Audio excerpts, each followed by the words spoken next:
everyone, I'm Michaela and I'm a London street style fashion photographer. In today's video, I'm going to be taking Instagram photos using the new iPhone SE. Now the iPhone SE is similar to the iPhone 8, which I have, but I can really see that the functions are a little bit different for the camera settings. I know that the iPhone SE has portrait mode, which the iPhone 8 doesn't have. And I know the latest versions of the iPhones do have it, but I just thought I'd mention it there. In this video, I just want to check the camera quality to see if it's worth getting. Now if you purchase the iPhone in red, it means that some of the proceeds go to COVID-19. But enough of me talking about it, let's see how good the quality is. Let's get into the video. So for the first shoot, I ended up jumping onto the mirror in the garden trend. I didn't have a small enough mirror like most people do, so I had to go and use my big mirror and take it to the garden. My dad did help me, so thanks for that, because honestly, carrying that mirror was not the easiest thing. For this, I also ordered some fake flowers. If you know my videos, you would have seen that I love using props. Props I find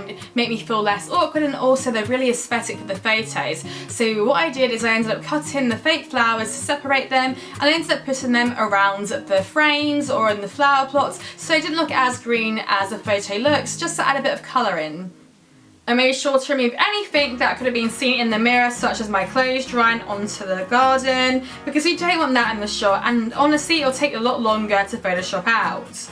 I then went for the classic taking a photo through the mirror shot, but I find it's quite difficult to pose for me because I use my camera all the time, so having this phone trying to direct me where to angle myself was really difficult. So instead what I did is I put the phone onto the tripod and took the photos from there. The back of the phone camera has way better quality than the front way, so I turned the phone around on my tripod to face the mirror. I'll be showing comparisons later in the video, so make sure you keep watching. I used a 10-second timer on my phone, which allowed me enough time to get into position. I also put the phone in live mode. If you don't know how to switch that setting on, click the link above or check my bio and I'll show you how to do it. It's compatible for all phones 6S and newer. Make sure you use different types of angles, like moving closer or changing sides, as it'll give you different types of shots. I was also greeted by my cat, so say hi to Coco. A good way to interact with the props is to bring them closer to the phone. That way you're creating more depth to the photo and it's not just bland. I then look through the photos I've taken just to make sure my position is correct and that the photos are coming out well, because you don't want to have loads of photos with your eyes closed. And here are the shots.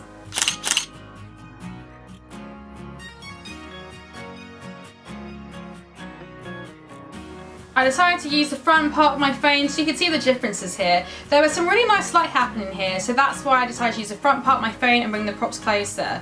The photos aren't as sharp, but I'll let you see the differences. I then moved into my next location, which is the small area of my kitchen. I like the tiles in my kitchen, it gives it a kind of retro look, so I kind of went for that vibe. So I didn't have much room to film here because this is right at the very back of my kitchen, instead of using the wider space. I put the tripod and the phone opposite where I was going to shoot, and I had to clear out a lot of the appliances because you don't want them in the shot and you don't want to Photoshop them out. So you may as well just take the time to remove all the unnecessary objects. My next prop was using a mug that had an M on it because my name was Michaela, and I decided to try and pose around the mug. Using the 10-second timer on this part was actually really difficult. It was difficult outside already, but doing it where you constantly jump off the counter, press the self-timer button, and then jump back up, it was more of like a workout, and wearing jeans doing a workout is not the one really. So now I have a newfound respect of any Instagrammers using phones with a self-timer, because honestly, this is quite difficult. Well, it was more draining than difficult. As you can see on the right, I do have a little light there to give some light to my face. You can also use a ring light. I just don't have a ring light, so this was a standard light that I have at home, and it really does do well for photos. The light does come with an umbrella, but the space was too small for the umbrella to be open, so I just took it off and left it. I decided to mess around with portrait mode, as that's the feature on this SE. I went to natural light, studio light, contour light, stage light mono, and high key light mono. But for this one, I thought the natural light worked best. And as you can see here, the background, there's a bit of a blur to give you a bit more depth.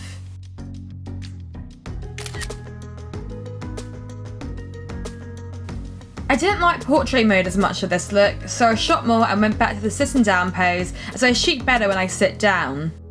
As you can see here, the back phone camera is way sharper than the front, and it's more zoomed out, which gives you more cropping space for Insta, so definitely try this when you next do a shoot on your phone. So overall, the iPhone SE really did impress me with the camera quality.